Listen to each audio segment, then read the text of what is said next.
2 words. Terrible. Oh, God. That was... Look, I didn't even remember the trailer. I did. I didn't remember it until you mentioned it, that you forgot it was coming out, and you're like, oh, you want to go see Wildlife? That was called Wildlife? I don't even remember the name of this. Mm-hmm. I could barely tell you a character's name in this, but I thought it was just going to be unmemorable. I didn't know it was going to be fucking intolerable.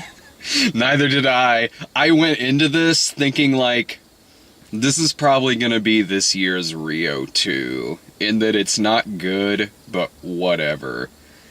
And what this movie actually is like some kind of hybrid of Norm of the North type material mixed in with the kind of quality we get out of like that Puss in Boots movie that we did with Phelan. I could tell that this was a movie that was made in Belgium and then dubbed into English later. I could tell too. Because I couldn't tell from that kind of style is what it is. It's weird. Like, it's weird to look at. Like, the movie... Because I didn't know that from the trailer, but we saw that earlier. Is it just me, or did the poster look nothing like the guy in the movie? It's like they made him look like a character from Tangled or something, like kind of befuddled, handsome guy, like, oh, these animals. I don't think that was the same face, even. Well, it's also not the same title, because this movie was originally called Robinson Crusoe in 3D. I sort of understand why they changed it, because, like, fuck, this is about Robinson Crusoe. I'm not familiar with the story of Robinson Crusoe. I mean, I know you're shipwrecked, I'm sure but this I don't know. I'm not familiar outside of the fact he's shipwrecked. I don't know what happens in the book. Well, now we do. But, like... This barely fucking has anything to do with them. Like, if you love animals being extremely repetitious, you still won't like this. Because they're not interesting in the slightest. And, like, if you see one scene in this movie and you like it, you're gonna see it 3 more times. Because they just keep doing the same things over and over again. Like, the cats attack 3 different times. We have to have 3 different showpieces of them attacking. This movie has 3 climaxes. Yeah, like, I kept thinking it was going to end, but it wasn't. No, it still had a half hour left. It kept going. The animation in this movie is weird because if you were to look at a still shot of it, it would look fine. Stuff like the water looks really good in this movie. Yeah. It's not like... Okay, like writing and story quality, that's what I mean by comparing it to Norm of the North. In terms of its animation, Norm of the North through and through looked like something that was made to be released on DVD. Yeah. This isn't so much the level of something like Ratatouille or something like or Little Bee or shit like that. Like this, the characters have like a lot of texture to them, enough to where it kind of goes into Uncanny Valley territory quite a bit.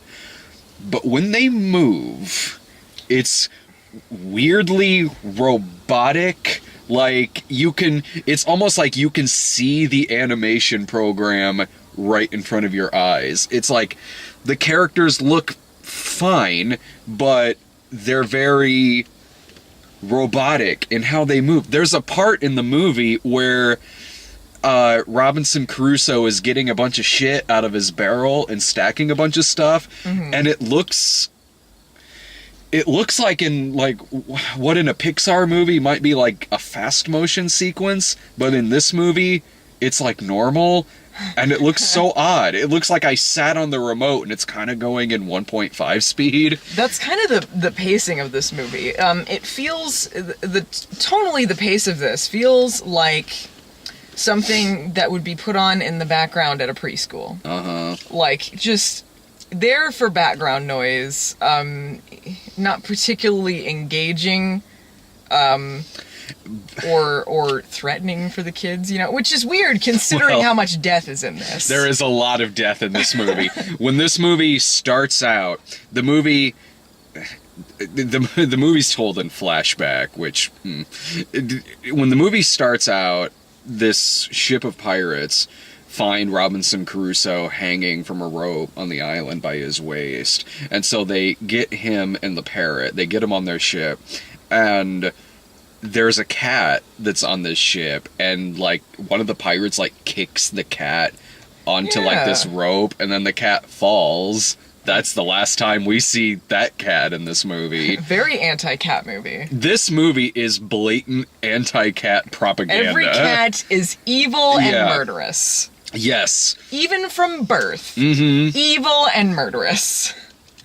I don't know what a cat did to the writer of this movie. Like, some feral cat snuck into this guy's house and pissed on his face, and the writer of this movie never let that shit go. Because the cats in this movie are so evil that the villains are a group of feral cats, and it's like looking at a Roger Corman movie. Like, that's... Yeah, it's part of this movie is like a nature run amok movie.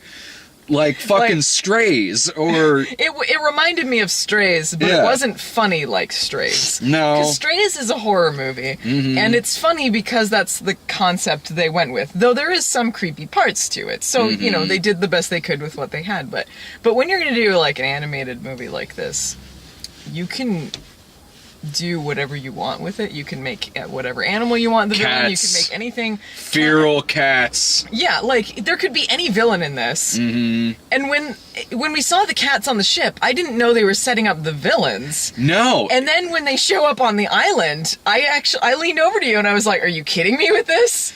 That's what they're going with? Yeah, and so these cats just have a grudge against Robinson Crusoe and all of the animals on this island. They want them fucking dead. Like, they want to murder, like, they're using their claws like they're Freddy Krueger. And at one point, because it's a male cat and a female cat, and at one point the female cat just suddenly goes like, we will soon have a family to feed. Well, how many? Because they were on Cursed Island. Yeah. On Cursed Island, which was just kind of over there. Yeah. And had a bunch of bugs on it. But for some reason, them and their 10,000 kittens, I don't know how she had this many kittens, they're surviving on these bugs for how many months? Because for a cat to get that big, it'd be at least 4 months, let's say. Like, how long are they surviving there? It has to be quite a while. I mean, it seems like this movie is oddly taking place over a long period of time, judging by his hair throughout the film and the shit he builds. I love that it takes him at least 4 months to actually grow any hair. He doesn't have any stubble for a long time, though clearly, like, weeks have passed since he landed. I like when they're on the pirate ship at the beginning of the movie, what sets up the whole story, because it's being told by the parrot. The parrot who says to these two mice on the ship, the parrot says to him, you want to know the real story of Robinson Crusoe? All right, sit back. I'm about to tell you. Turns out it's not that interesting. Yeah, which is why him saying, here's what he should have said, like, you want to know the real story of Robinson Crusoe? I'm not going to tell it to you, so here's a story about me. Because the parrot's the main character in this movie. Here's a story about a bunch of fucking boring animals. And they're going to be repeating the same thing over and over again. It reminded me of that Hunchback one that Phelan reviewed. The one with the talking instruments, where all they did was just go like, these stairs are really big, I can't go up these stairs, this is a long staircase, and they just repeat the same things meaninglessly. It was like that. Like, they'd be like, I'm scared of the human, I don't know what to do, let's not go over there, that's right, he's pretty scary. Cue 6 scenes later, just move on. None of it was even consistent either, because they go up to the human to bring him fruit as a peace offering, and he has the musket pointed at them. They're not scared of that, but when he puts it down on the ground, suddenly that's what scares them, as if they didn't realize 2 seconds prior he was holding it and pointing it at them. And when the animals talk, because it's one of those movies where the animals talk to each other, but when they're around the human can't actually hear them talk. So, for reasons, And so That parrot could use human language to imitate people, to say anything. He doesn't fucking talk to Caruso once. oh, He by could the have way, helped him out. that fucking parrot, man. Like, that parrot going like, oh yeah, by the way, I can mimic people too. Because I'm a parrot, you see. That, when the parrot was just going, "Arg," I thought he was more endearing than when he could talk. Yeah, Because honestly, yeah. unfortunately, they give him a voice of a smart-ass teenager. To where he says, like, the human named me Tuesday. I guess that's better than Monday, because no one likes Mondays. Thanks, Garfield. Oh, Thanks. God, I want to punch him. Like, it's just that voice through it. That, okay, well, all right, guys, I don't know. You know, they didn't... It's not that the voice actors were bad in it, but they didn't have anyone with any real charisma. Like, no one really stood out. Didn't recognize any of the names. Mm-hmm. And, like, you don't have to hire a bunch of, like, celebrities to do voices, you know, like... But you just need to have someone who is a competent and endearing voice actor, and I didn't really... There's nothing about them.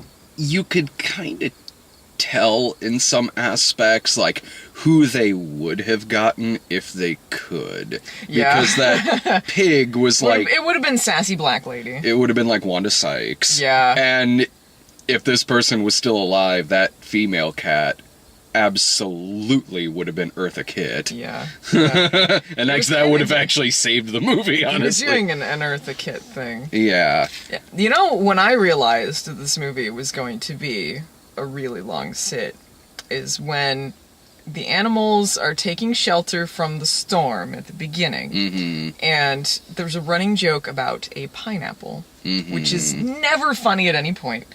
We have a pineapple hangover. Yeah. The fuck.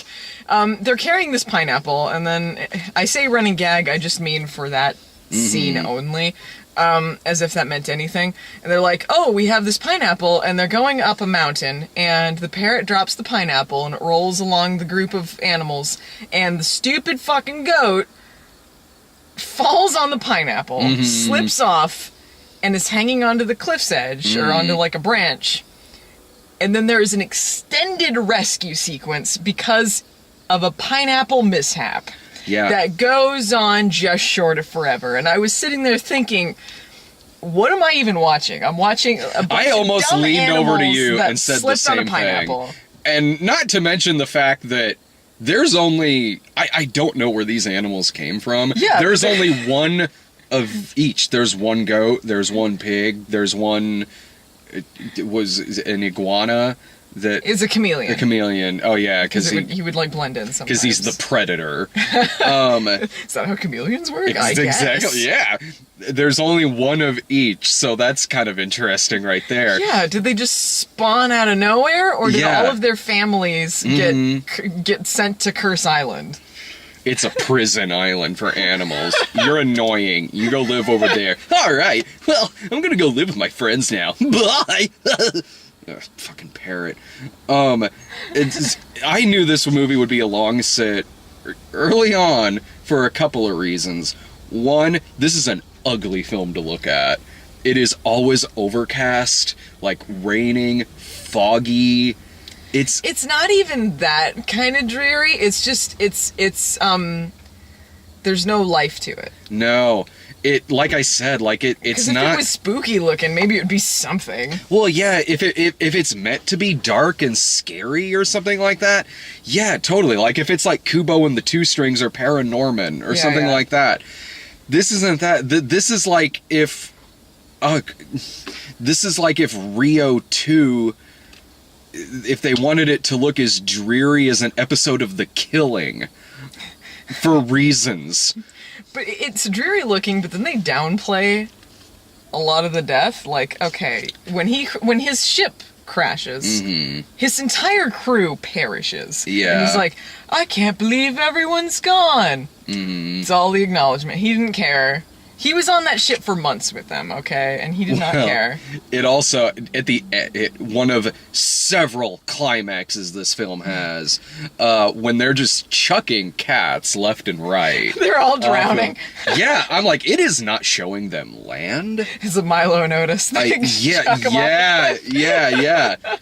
Or like the stupid actuallys we got on 9 Lives. They confirmed he was dead in the movie.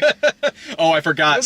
I forgot that since cats can survive like 20 or so stories, that means they can survive falling off the world's largest skyscraper. The best one was when they blew up the dog. Yes. The cats blow up the dog after one of the many climaxes, and the dog is pinned, and they set the place on fire. And the dog's like a schnauzer, I think. He's a Scottish something? Maybe he's a schnauzer, but he has a Scottish voice. Yeah. He talks like this. Yeah. Yeah. And, he gets pinned down, and the bird's like, oh, I'm going to save you, but there's, like, gunpowder or whatever that's lit up. And then it blows up, and you go, dead. And then we see him, like, Evil Dead 2 cross. Yeah. And then, like, I was like, what? Oh, I guess he really died. That dog's not surviving that. I thought they were going to pull, oh, he's dead, but then he comes out of the rubble. But no, dog's dead. I honestly figured he was dead, because I knew they killed that cat earlier, and there's no way that dog is surviving that explosion. And so Robinson Crusoe puts a cross on there with the dog's burnt to a crisp collar around it. This happens, and those were the funniest parts in the movie. There was the theater was completely empty until like the last second, and then like a family or two came in, and I didn't hear anything from them. The only thing that they laughed at was there's like a butt joke with the pig. With the pig, because the pig's fat and eats a lot, so that's the only joke you're getting out of that character. Everyone only has one joke. Oh, the goat is old. The goat is old, and he can't see very well because he's old. That's that joke. And the parrot... The hedgehog and I don't know if it's called a pangolin or something. I don't know. The other thing with like a little tail. They're kind of similar. They have the same character. They don't do anything. They're superfluous. The little bluebird is suspicious and kind of aloof. I guess that's her thing. Yeah, she's jealous. So she wants Robinson Crusoe to leave, but then when she realizes he's made this light fixture to try to signal other boats, she's like, I don't want more humans here. So she destroys it. Make up your fucking mind. You want this guy to leave or fucking don't you? Not that it matters by the end. Oh, well, I'll get to that in a second.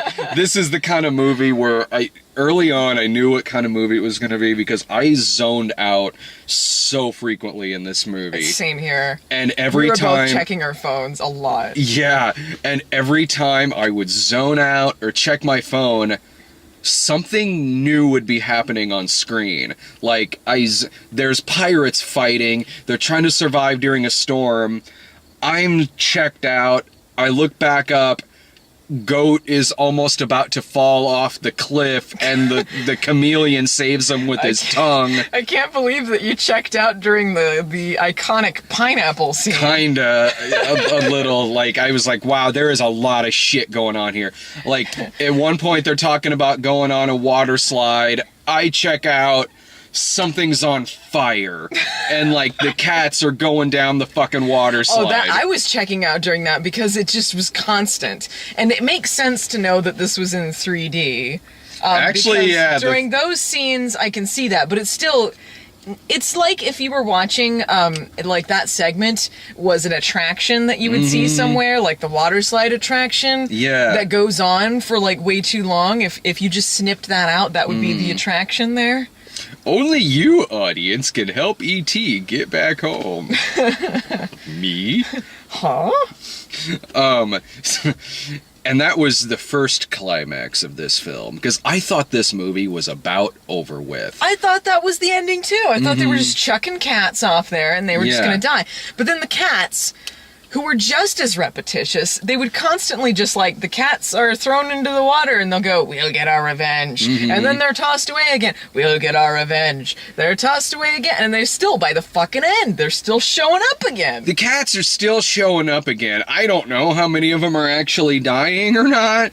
And so when I know that eventually Robinson Crusoe is going to be passed out with a rope around his waist, because that's when it first shows him before it flashes back. So he ends during this first climax, he is on a rope. It looks like that is about to happen. And then when it doesn't, I was like, fuck off. Just fucking end, you fucking movie. You know what I noticed through most of it was you jiggling your leg, waiting, and sighing. Yeah, I was having none of this. My fucking leg was restless as shit, going back and forth. There's stupid things with the cats, like, these bugs are disgusting. Try the red ones. They taste like chicken. At one point, I don't even remember what joke this was to, but you were like, bushwhacked. And Yeah. I'm like, it's not even a bushwhacked. Because it's not, they're not any sort of jokes at all, really. Like, it's just saying something kind of lightheartedly and then fade away. Wow, the human's taking off his skin. I've never seen that before. Who does that? I appreciated there appeared to be no pissing or farting jokes. No. There's no bodily fluid. Maybe he threw up over the side at the beginning, but Oh, he was seasick at the beginning of it. But like, at least there were no jokes. But at least it didn't feel like the stupid manufactured kids movie jokes, like the butt joke maybe, but which is probably why the kids laughed at it. But there wasn't that, mostly because there was nothing to the movie. The animals in this movie are significantly dumber when they're not talking. When the animals are talking, they're having, not that they're smart, but they're having conversations with each other and like, I don't know if we should trust this human. Well, like, I don't know, he could bring us food or something, whatever. But then when they're around Robinson Crusoe and they can't talk, they are constantly fucking his shit up. Constantly. And he's like, oh, that pig destroyed my treehouse again. And he's trying to build a nest in a tree for himself, and the animals are constantly fucking it up by like chasing food or rubbing their fat ass against it, knocking it down, and he's This is one of those movies I really wish Phelan was here. Yeah. Because it would have made it such a better experience. Oh, especially to be watching this. Check out the crab. His name's Krabby. I'll have you know, though, he actually has a really good personality. What did that have to do with anything? Nothing.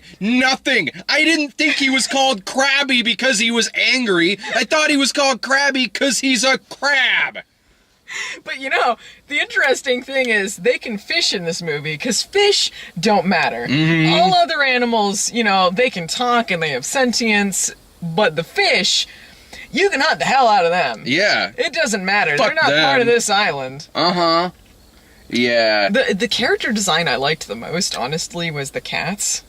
Honestly, same here. I liked them better than anyone because they were the only ones with any personality. They were pretty consistent in their design. Like, there's a part where the cat gets shot at and a bullet just goes right through. Yeah, I liked their scruffy design. Yeah, the bullet, like, makes this cut across the cat's head, and it stays there through the movie. Like, and it looks like it's infected and shit. Yeah, well, and one of them gets his ear blown off, so he's got a chunk out of it. Yeah.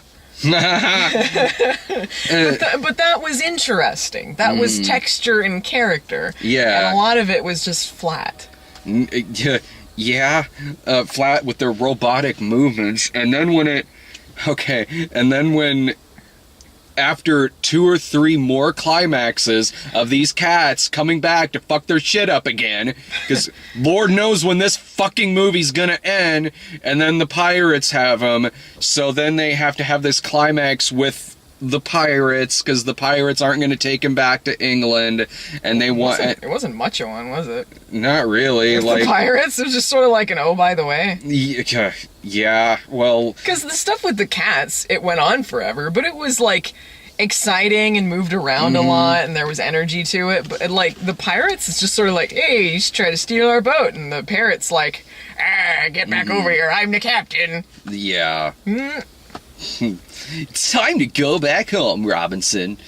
And then the movie apparently runs out of money. Yeah, it just seemed like they just stopped the movie. Yeah, this movie, for as many climaxes as it has, it just ends. Like, it conceivably could have logically ended at any of its other climaxes, but the one that it went with is jarring. It reminded me of, there was a joke on Freakazoid where they do an Island of Dr. Moreau parody, and he's on the plane with all the villains, and he spends about half the episode on there, and then he goes there and he meets up with the Island of the Dr. Moreau character, and he's just like, ha ha ha, see what I've got in store. He's like, oh no, there's only like 10 minutes left. He's like, well, if you hadn't wasted so much time on the plane. Yeah. And it was like that. If you hadn't wasted so much time on this other bullshit, you could have had something happen. With the pirates, the cats, the goddamn animals fucking his shit up. Like, the first thing he should have built is a gate to keep the animals out, because they're constantly destroying his house.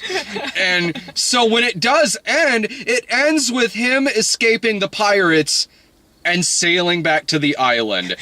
Credits! Gilligan never escaped the island. It was like, there was a Simpsons episode that was a parody of, like, Lord of the Flies, and then at the end they had a joke. They don't make it off the island at the end, and they have a joke, like, there's narration, it's like, oh, let's say they were all rescued by Mo, I guess, or something like that. It's like that, but genuine, not parody or satire. They go back to the island, the credits are showing, and then it's just still shots. It seems like they took storyboards from what the rest of the movie would have been, and then added them to the end. Like, they have, like, oh, by the way, then a lady pirate shows up on the island, and then, by the way, a girl bird shows up, because you don't want to think that he doesn't get in a heterosexual fucking relationship by the end. And then a hot parrot showed up. Let me tell you, ladies and gentlemen, we lived like kings.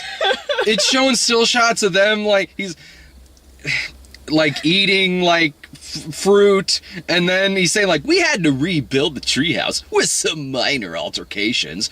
It looked the fucking same. I think it was supposed to be like a little house add-on for the parrot, but you know, the blue bird had a fucking point. It's like, we're supposed to live in the wild. They're animals. Who cares if they live in his treehouse? Let him have his treehouse. You live out in the jungle where you're supposed to be. Yeah, and they already have food, so I don't know why Robinson Crusoe kept giving them all his biscuits. That was a good joke. He wanted to give them biscuits. Yeah, like, these humans sure do like their biscuits. And then he taught us this fun new game called planting seeds and watching fruit grow. At least it wasn't biscuits. Yeah, they didn't even like the biscuits. What a fucking bunch of assholes. Fuck this movie. This movie... God, I don't know where this movie came from. I don't know why this movie is in theaters. Yeah, you're right. Technically, I do know where it came from. Belgium, just make chocolate. It's what you're good at. Don't set this in more animated movies. Oh, with its 1,000 production companies in front of it. Yeah, they did like 6,000 different intros for the production company, and then it went to the opening credits where they repeated them again. Yeah. I liked the one that you could tell, like, this isn't a theatrical company, because a lot of it was like Studio Canal and things that I've seen in front of movies in the theater before. There was one that I don't think I've seen in front of anything before, but it was like, oh, this is the low budget company, because it is like what you would see in front of like fucking little cars. Yeah, it reminded me of like Puss in Boots and other kind of low budget fare. For a low budget thing, like if this was straight to DVD, I would think this was a decent job. I wouldn't think it's a good movie. I wouldn't want to watch it. But for a straight to DVD thing, it's okay. But for a theatrical thing, it's just not up to snuff. No. It's not good enough. No, it looks jarring, like I said, but it's a weird kind of jarring, because, like, if you freeze frame a lot of it, the texture is there. There's a lot of good design to some of it. Just the movement's but, not there. Yeah, and some of them even had that like black hole mouth, like that you'd see in like Ratatouille. Like, just like, there's nothing there. There's nothing inside of there except dead space. This one, it baffles me too why it's in the theater, because... Me too. Because Norm of the North at least had names behind it to sell it. So did, like, whatever that Wizard of Oz one, Legends of Oz. Oh, yeah. Even though that was a big scheme, it had names in it. It had like a soundtrack. It had some selling points. This has no names. No, the animation isn't good enough. The story's not good. The trailer isn't even that memorable. So I don't know any sort of selling point that this had to get into theaters nationally. I don't know, other than the fact that I think the movie has already made its money back overseas, so I guess. Why not pick up some extra dollars here and like basically have it kind of like Norm of the North, where it's the theatrical run is basically just an advertisement to get it on DVD. I can't see this staying too long though, especially considering this was a Friday night and there was barely anyone there. Norm of the North certainly didn't stick around long. Yeah, there was nobody else there at a 5 o'clock showing on Friday night. I can't imagine why they didn't pre-screen this last night. There was no dance sequence though. That's true. There was no soundtrack, which again, I don't know what the selling point was. Because you have to outsource you have to get your animation movies from another country for there not to be the gimmicky ass fucking musical number at the end of the film, regardless if your movie's a musical or not. Because, I mean, like, that's one of the things that we complain about a lot in these dumb kids movies, is when it's so manufactured, when you can tell what the producers said to include by the numbers, what they want. And I appreciate that wasn't there. No. But you need to have more to it. This movie, honestly, probably could have used that. Honestly, yeah. I was missing Norm of the North. I was like, Norm of the North is like golden compared to this. Fuck yeah. Like, this movie could have used an ending where they get back to the island and like, well, we're home now. Hit it. Staying alive, staying alive. Staying alive. Start singing Jungle Boy. Yeah. Oh, Tarzan Boy. Oh, Tarzan Boy. Yeah. Helps when I get the name right. I knew what you meant. This movie, that's their off-brand version. Jungle Boy. Man, what a soul-sucking movie this was. This was I wanted How to does do. it compare to like Ratchet and Clank? Because that was something you checked out with a lot. What you told me. I think I checked out way more in Ratchet and Clank. I think Ratchet and Clank was maybe in terms of its voice work, because it was the voice actors from the game. I think so anyway. That was good. That part of it was good. I might have laughed a couple more times in Ratchet and Clank. I didn't laugh at anything in this intentionally. Me neither. I think... Wow, that's rough. I think I was far more checked out. I think I was far more checked out in Ratchet and Clank, but because there were moments that I kept unchecking out in this, it was making me more pissed at this movie. I think I might have been more pissed at this movie than Ratchet and Clank. That's tough. I don't know what I would rather do. This one, I think you could, if you were sitting around watching it in a group of people, say we're the only ones in there, I think you could probably joke at this movie a little bit more than you could Ratchet and Clank, but I don't suggest doing that. Like, I don't suggest, this isn't Nine Lives. This is no nut job. No, exactly. This is not like something or Norm of the North, where you can get a copy of that shit and fucking just snark your asses off watching it. This, you can, but don't. There's much better shit you can do that with. This movie is just a fucking dead zone. Like, I don't recommend this shit in the fucking slightest. Yeah, same here. It barely felt like a movie, but it also felt like it wouldn't end at any point. Yeah. Mm-hmm. It kept going during the credits. I can't name a single feature of this that I would recommend to people. No. Like, I mean, there was no entertainment value in this. This was not entertaining. Not even for kids. Like, if you want to put it on as like a background thing, maybe. Sure. Like, if your kid's young enough to laugh at everything. If a kid's very young, they probably, and like maybe don't, like they're barely starting to speak kind of young. Maybe, like, the images and things on the screen. Even then, it's like, still put on something good at least. Like, just because you can serve shit at this restaurant doesn't mean you have to. Worst case scenario, I guess. That's when you would show it to your kids. Yeah.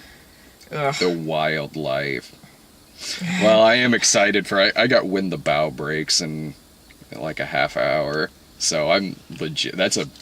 I'm guessing it'll probably be bad, but I'm excited. I'm super excited. Couldn't be any worse than this. Oh, this movie's When the Bow Breaks is already better than this movie. I haven't even seen When the Bow Breaks yet. God. Any other final words on this? No, I think we got it covered. Don't see this. Fuck, this movie can fuck off.